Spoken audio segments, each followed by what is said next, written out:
আশারাম বাপু, রাম রহিম সিং ইনসান, রাধে মা, এই নামগুলো শুনেছেন তো? কখনো হয়তো এদের কীর্তিকলাপ বা বেআইনি কাজকর্মের খবর আপনারা সংবাদ মাধ্যমে লক্ষ্য করেছেন, কিন্তু কখনো ভেবে দেখেছেন এরা কারা, কিভাবে এই জায়গায় পৌঁছেছে, কারা দিয়েছে তাদের এত বড় আস্পর্ধা, কোন সাহসে এরা ধর্মের নামে এত নোংরামো, অবৈধ কাজকর্ম, বেআইনি ব্যবসা আরো কত কি জনসমক্ষে করে যাচ্ছেন?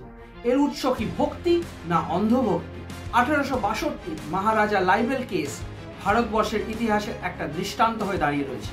করসনদাস মূলজি যখন তার নিউজ পেপার সত্যপ্রকাশে মহারাজা যদুনাথকে নিয়ে একটা আর্টিকেল পাবলিশ করেন, তখন সেই যদুনাথ মহারাজ করসনদাসের বিরুদ্ধে সুপ্রিম কোর্ট অফ বম্বেতে কেস করে এবং এই সত্য ঘটনা অবলম্বনে বানানো হয়েছে সিদ্ধার্থ পি মালহোত্রার মহারাজ।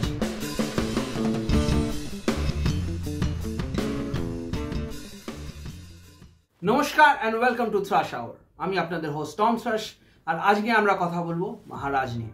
যদুনাথ মহারাজের চরিত্রে অভিনয় করেছেন জয়দীপ আহলাওয়াত, আর ওনার বিপরীতে করসনদাস মূলজির চরিত্রে অভিনয় করেছেন জুনেদ খান। যেহেতু এটা একটা সত্য ঘটনা অবলম্বনে বানানো, তাই জন্য এই ফিল্মে কিন্তু অবাঞ্ছিত মাল মশলা নেই। আপনারা যদি ববি দেওয়ালের আশ্রম দেখে থাকেন তাহলে বুঝবেন যে আশ্রমের ইন্টারনাল পলিটিক্স, তারা কিভাবে ইলিগাল অ্যাক্টিভিটিস ক্যারি আউট করে, কিভাবে রাজনীতির ওপর এদের প্রভাব ফেলে, কিভাবে ভক্তদের মগজ ধোলাই করে, এগুলো কোনোটাই কিন্তু মহারাজে দেখানো হয়নি।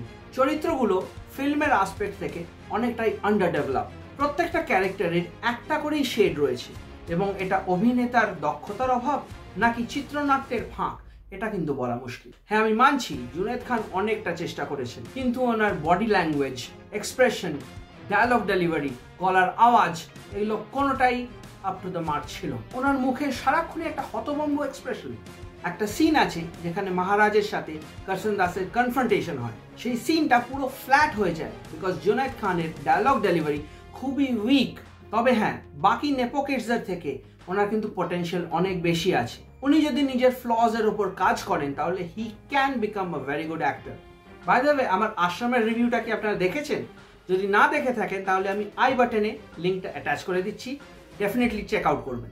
হ্যাঁ, জয়দীপ আহলাওয়াতের পারফরমেন্সও খুবই ওয়ান ডিমেনশনাল। যেরকম জানে জানতে উনি খুব আউটস্ট্যান্ডিং পারফরমেন্স দিয়েছেন, এখানে কিন্তু ওনার পারফরমেন্সে সেই জানটা ছিল। যেখানে আশ্রমে ববি দেওয়াল মাল্টিপল শেডস এনেছিল অ্যাজ বাবা নিরালা, সেখানে জয়দীপ আহলাওয়াতকে আপনার পুরো একটা পাথরের মতো লাগবে। ভক্তদের সামনে, ভক্তদের পেছনে ওনার একটাই এক্সপ্রেশন ছিল। অনেকে হয়তো বলবেন যে এই লুকটা খুব কোল্ড, বাট আমার কিন্তু অতটা কোল্ড লাগেনি। আমার এটা খুবই ওয়ান ডিমেনশনাল লেগেছে। মেয়েদেরকে এবং অন্যান্য ভক্তদের যে মগজ ধোলাই করা হতো, যে কারণে তারা হাভেলিতে গিয়ে চরণ সেবা দিত এবং চরণ সেবা দেখতো, এটা কিন্তু দেখানো হয়নি। কিশোরী বলুন বা ওর বোন দেবী বলুন, এরা সবাই কিন্তু স্বেচ্ছায় নিজেকে সমর্পণ করেছে। ওদের ওপর যে কোনো ফিজিক্যাল বা মেন্টাল টর্চার করা হয়েছে বা কোনো ম্যানিপুলেটিভ ট্রিক ইউজ করা হয়েছে, এটা কিন্তু দেখানো হয়নি। Script and screen play is not up to the mark. কোনো টেনশন বা সাসপেন্স ধরে রাখতে পারেনি। সিনেমাটোগ্রাফি অ্যান্ড আর্ট ডিরেকশন খুবই ভালো। ফিল্মটা দেখে আপনার মনে হবে আপনি সত্যি 1862-তে চলে গেছে। ফিল্মের ব্যাকগ্রাউন্ড স্কোর যথেষ্ট ভালো। ইনফ্যাক্ট পারফর্মার্সদের পারফরমেন্সকে অনেক সময় ছাপিয়ে যায় বিজিএম। কিন্তু আমি বুঝি না এত সিরিয়াস মুভিতে গান দেওয়ার কি প্রয়োজন। তো আপনারা নিশ্চয়ই জানতে চাইবেন যে শেষে কি হলো। তাহলে আমাকে বলতে হয় যে সেটা জানার জন্য আপনাকে মুভিটা দেখতে হবে এবং স্ক্রিনে দেওয়া পয়েন্টসগুলো মন দিয়ে পড়তে হবে।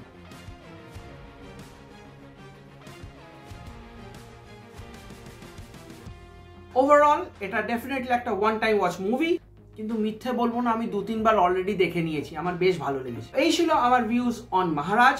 ফিল্মটা নেটফ্লিক্সে রয়েছে, আমি সাজেস্ট করব আপনারা একবার এটা দেখতেই পারেন। ভিডিওটা যদি ভালো লেগে থাকে তাহলে ডেফিনেটলি একটা লাইক, শেয়ার আর সাবস্ক্রাইব করে দেবেন। কোনো ওপিনিয়ন্স, রিকোয়েস্ট বা সাজেশন থাকলে কমেন্ট সেকশনে ডেফিনেটলি জানাবেন। আর হ্যাঁ, you can also follow me on Facebook @ThrashOurOfficial and Instagram @TomThrashOfficial। দেখা হচ্ছে আবার পরের ভিডিওতে, ততক্ষণ